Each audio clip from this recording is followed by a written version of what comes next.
കൃഷ്ണ ഗുരുവായൂരപ്പ ശരണം. പൊന്നുണ്ണിക്കണ്ണൻ്റെ ഉഷപ്പൂജ അലങ്കാരം രാവിലെ 4 മണിയോടുകൂടി മലർ നിവേദ്യം കഴിഞ്ഞ് ശ്രീകോവിൽ നട തുറന്നു. നെയ്വിളക്കുകളെല്ലാം നല്ല പോലെ ശോഭയോടുകൂടി കത്തുന്നുണ്ട്. പൊന്നുണ്ണിക്കണ്ണൻ അത് ആ ശ്രീരത്ത് പുഞ്ചിരി തൂക്കി നിൽക്കുകയാണ് കേട്ടോ. ആ തിരുമുഖം ചന്ദനം ചാർത്തി, നെറ്റിയിൽ ഒരു സ്വർണ്ണഗോപിക്കുറി അണിയിച്ചിട്ടുണ്ട്, ചെവിയിൽ ചെവിപ്പൂക്കൾ വെച്ചിട്ടുണ്ട്, 2 കൈയിൻ്റെ തോളിലും ഓരോ തിലകം ചാർത്തിയിട്ടുണ്ട്. മാറത്ത് ഒരു സ്വർണ്ണത്തിലകവും 3 സ്വർണ്ണമാലകളും ചാർത്തിയിരിക്കുന്നു. പൊന്നിൻ കിങ്ങിണി കെട്ടി പട്ടുകോണകമെടുത്ത് ഒരു പച്ചപ്പട്ടും വെള്ളപ്പട്ടും കൂട്ടിക്കെട്ടി ഞൊറിഞ്ഞെടുത്തിട്ടുണ്ട്. ആ പട്ടിൻ്റെ വലത് സൈഡിലേക്ക് ആ പച്ചപ്പട്ട് ഇങ്ങനെ കരയോടുകൂടി അങ്ങനെ ഗംഭീരമായി കാണാം.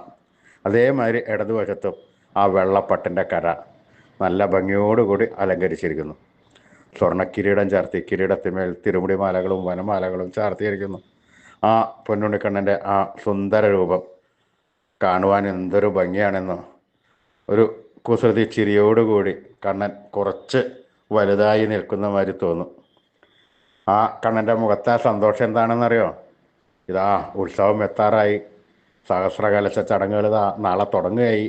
അതിൻ്റെയൊക്കെ ഒരു സന്തോഷത്തിലാവും ആ കണ്ണൻ്റെ മുഖത്തെ ഒരു പ്രസരിപ്പ്. ഈ കണ്ണനെ കണ്ടതോടുകൂടി ഭക്തന്മാർക്ക് എല്ലാവർക്കും ആനന്ദത്തിൻ്റെ ഹൃതിയിലായി. ആ കണ്ണൻ്റെ തിരുനാമങ്ങൾ ചൊല്ലി അത് ആ കണ്ണൻ്റെ അടുത്തേക്ക്, ആ സോപാനപ്പടിയുടെ അടുത്തേക്ക് ഓടി ഓടി നാരായണനാമ മന്ത്രം ചൊല്ലി നടക്കുകയാണ്. ആ സോപാനപ്പടിയിൽ നിന്ന് ഒരു നിമിഷം കണ്ണനെ കൺകുളിർക്കെ കണ്ട് ആ കണ്ണനെ സ്വയം മനസ്സിലേക്ക് ആവാഹിച്ച് പ്രാർത്ഥിച്ച് ആ കണ്ണൻ്റെ തൃക്കാൽക്കൽ വീണ് നമസ്കരിക്കണു. കണ്ണൻ അവരെ എല്ലാവരെയും അനുഗ്രഹിക്കണു. നമുക്കും നമ്മുടെ മനസ്സിലേക്കൊന്ന് ആ പൊന്നുണ്ണിക്കണ്ണനെ ഒന്ന് ആവാഹിച്ച് പ്രതിഷ്ഠിച്ച് നാമം ചൊല്ലാം അല്ലേ? ആ പൊന്നുണ്ണിക്കണ്ണൻ്റെ രൂപം പൊന്നിൻ കിങ്ങിണി കെട്ടി പട്ടുകോണകമെടുത്ത് പച്ചപ്പട്ടും വെള്ളപ്പട്ടും കൂട്ടിക്കെട്ടി ഞൊറിഞ്ഞെടുത്തിരിക്കണു. കയ്യിൽ ഓടക്കുഴലുമുണ്ട്, സ്വർണ്ണ കിരീടം ചാർത്തിയിട്ടുണ്ട്, സർവാഭരണ വിഭൂഷിതനാണ്. ഇങ്ങനെയുള്ള ആ രൂപം നമുക്ക് നമ്മുടെ മനസ്സിലേക്കൊന്ന് ആവാഹിച്ച് പ്രതിഷ്ഠിച്ച് ആ കണ്ണനുമായി കുറച്ച് നേരം സംവദിച്ച് ആ കണ്ണനെ ഒന്ന് താലോലിച്ച് ആ കണ്ണനെ ഒരു മുത്തം കൊടുത്ത് ആ കണ്ണൻ്റെ തൃക്കാൽക്കൽ വീണ് നമസ്കരിക്കാം, പ്രാർത്ഥിക്കാം. ആ കണ്ണൻ നമ്മളെ അനുഗ്രഹിക്കും. ആ കണ്ണൻ നമ്മുടെ ഒപ്പം എപ്പോഴും ഉണ്ടാവും. സ്നേഹത്തോടു കൂടി എൻ്റെ പൊന്നുണ്ണി കണ്ണാന്ന് വിളിച്ചു കഴിഞ്ഞാൽ കണ്ണനത് കേൾക്കാതിരിക്കാൻ പറ്റില്ല. കണ്ണൻ നമ്മുടെ അടുത്തേക്ക് ഓടി വരും.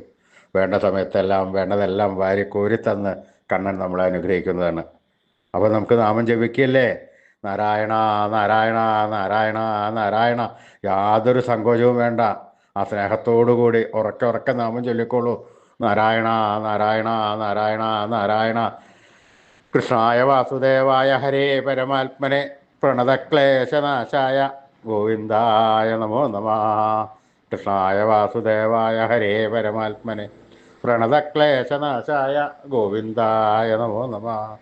കൃഷ്ണായ വാസുദേവായ ഹരേ പരമാത്മനെ പ്രണതക്ലേശനാശായ ഗോവിന്ദായ നമോ നമഃ. അച്യുതാനന്ദ ഗോവിന്ദ അച്യുതാനന്ദ ഗോവിന്ദ അച്യുതാനന്ദ ഗോവിന്ദ.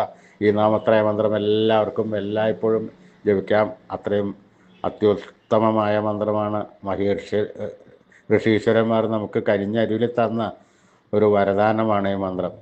ആയുരാരോഗ്യ സൗഖ്യവും സമ്പൽ സമൃദ്ധിയും സർവ്വ ഐശ്വര്യവും സന്തതി പരമ്പരകൾക്കെല്ലാം ശ്രേയസ്സും എല്ലാം ഉണ്ടാകുന്ന ഒരു ഉത്തമ മന്ത്രമാണ്.